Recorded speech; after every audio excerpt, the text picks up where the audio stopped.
Hello, welcome. We're smack right in the middle of summer. It's over 90 degrees today and the cicadas are making their cicada sound. We've been working hard all spring to bring our gardens into being. Now's the time to give ourselves a little bit of a break. Escape the garden walls. Go visit a garden you've never been to before. Meet new gardeners. Become inspired. Take a walk into the wilderness and see the plants that you have growing in your garden growing in their native habitat. Or take those ideas from nature and see if you can incorporate them into your own garden. That's exactly what we're gonna do today. We're gonna go for a walk in the swamp.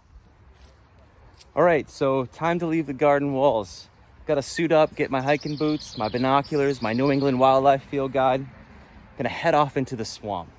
I'm really excited about doing this. I can't wait to see these wild plants growing in their native habitat. And I'm hoping that I can learn something I can bring back to my own garden.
All right, so we are back from the swamp, back in our gardens. That was really inspirational. I feel like I learned a lot just from observation. Some of the things I observed and was inspired by was how the plants related to other plants. It didn't seem like much competition to me, although I'm sure there was some of that. It seemed like each plant was occupying a space, a niche, in relation to one another. I loved how the witch hazel and the summersweet and the blueberries and the winterberry were all intertwined and growing with each other. It was so beautiful. I also noticed that with some of the animals. The snakes, the apex predators of the bottom layer of the swamp, and the red-tailed hawk circling above the apex predators of the sky, and then everything in between. I'm wondering how I can incorporate that into my garden. Obviously, I can't recreate that, but maybe a little bit of a feeling, those layers of the plants. Let's give it a shot.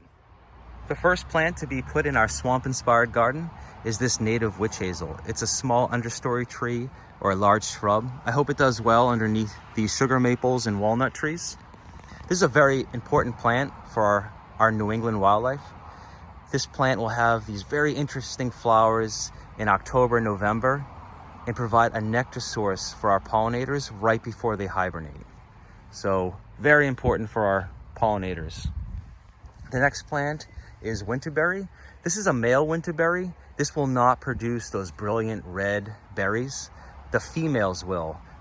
So you want to make sure you have at least one male winterberry to fertilize the female winterberries.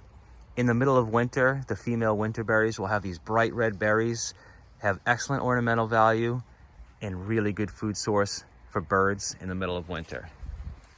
The next plant is summersweet. It has these tall white flowers. They're just about to bloom for about 2 weeks in the middle of summer. When you pull into your driveway after a long day of work, it smells so good. It's just an excellent way to be greeted after a long day of work. Here is the female winterberry. We saw the male earlier. So right there are those berries forming, and they're gonna turn bright red in December and January and feed all the birds in the neighborhood. Here's another summersweet. This one's doing well. It's got almost 2 feet of new growth. Here's another female winterberry with that bird food on it. And Probably my personal favorite is the spice bush. This gets about 12 feet tall. It's called the forsythia of the forest because it has yellow flowers in March. So it lights up the New England forest. So it's a nice native plant that will bloom early in the spring. And it's giving a nectar source for those pollinators that are just waking up from a long winter. So it's excellent to have with witch hazel. So that way you're feeding those pollinators right before they go to sleep in the winter and right when they wake up. So great plants for wildlife. Thank you so much for going on that wildlife adventure with me. It was a lot of fun to leave the garden walls, get inspired, learn, take that information, and bring it back to our home garden. I know I can never recreate the swamp. That's not my goal. But if I can provide some shelter and food for our local wildlife, if I can make something beautiful, or at the very least, try to capture that spirit that I felt when I was in the swamp, I've succeeded. Happy gardening, take care.